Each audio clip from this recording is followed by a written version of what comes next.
اب انسان ہم بستری کب نہیں کریں گا، کہاں نہیں داخل ہوں گا بتا دیا، اب کب ہم بستری نہیں کریں گے، یہ حلال عمل کب نہیں کریں گے، مطلب حلال عمل حلال جگہ پر کب نہیں کریں گا، وہ حلال عمل حرام جگہ پہ تھا جو دبر میں تھا۔ اب حائضہ عورت سے جماع کرنا حرام ہے، ٹھیک، حائضہ عورت سے، یہ مسئلہ بہت سے لوگوں کو پتہ نہیں ہوتا ہے، اور لوگ حائضہ عورتوں سے جماع کر لیتے ہیں ہم بستری، یہ بہت سنگین جرم ہے، یاد رکھیں۔ نبی اکرم صلی اللہ علیہ وسلم کے اس تعلق سے بہرحال قرآن نے خود کہا اور فرمایا، جو ہے سورہ بقرہ سورہ نمبر 2 اس کی آیت نمبر 222 میں اللہ نے فرمایا اور کہا وَيَسْأَلُونَكَ عَنِ الْمَحِيضِ، یہ تم سے سوال کرتے ہیں حیض کے تعلق سے، قُلْ هُوَ أَذًى فَاعْتَزِلُوا النِّسَاءَ فِي الْمَحِيضِ وَلَا تَقْرَبُوهُنَّ حَتَّى يَطْهُرْنَ۔ اللہ رب العزت فرماتا کہتا ہے یہ لوگ آپ سے حیض کے بارے میں سوال کرتے ہیں، کہہ دیجئے کہ گندگی ہے، حیض کے دنوں میں تم عورتوں سے الگ ہو جاؤ، ان کے قریب نہ آؤ یہاں تک کہ وہ پاک ہو جائے، ٹھیک ہے۔ تو حیض کی حالت میں آپ ہم بستری نہیں کر سکتے جب تک کہ وہ پاک نہ ہو جائے، وہ یہ ہے کہ آپ جو ہے غسل کر لیں اور اس کے بعد ہم بستری کریں، ایسا حائضہ عورت ہے، حیض ختم ہوا، غسل کر لیں، بینیفیشل زیادہ فائدہ مند ہے، ٹھیک۔ اسی طرح حائضہ عورت سے اگر کوئی جماع کر لے تو یہ حرام ہے، اس کی دلیل میں نے آپ کو پہلے رکھ دی تھی، آپ صلی اللہ علیہ وسلم نے فرمایا جو شخص حائضہ سے ہم بستری کرے، دبر میں داخل ہو اور کاہن کے پاس جائے، اس نے اس چیز کا انکار کیا جو محمد صلی اللہ علیہ وسلم پر نازل ہوئی، کتنا سخت جرم ہے۔ دوسرا، جو حیض کی حالت میں بیوی سے ہم بستری کرے، اس کا کفارہ آدھا نصف دینار یا 1 دینار ہے،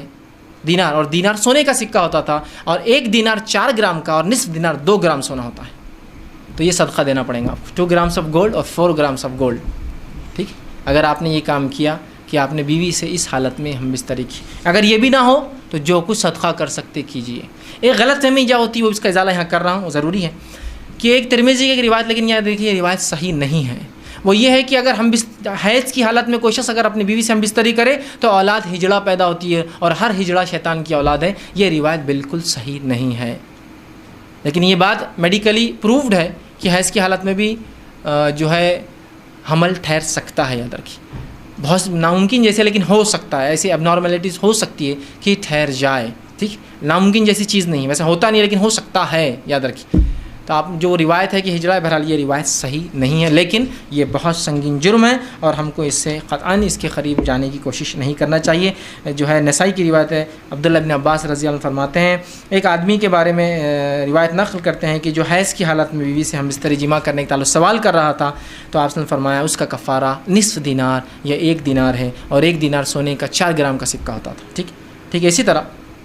اب حائضہ عورت سے پھر کیا کیا جا سکتا ہے، کہاں تک فائدہ اٹھایا جا سکتا ہے، تو آئیے اس کے تعلق سے بات سن لیجئے۔ نبی اکرم صلی اللہ علیہ وسلم فرماتے ہیں، صحیح مسلم کی روایت ہے، جماع کے علاوہ ان سے سب کچھ کرو،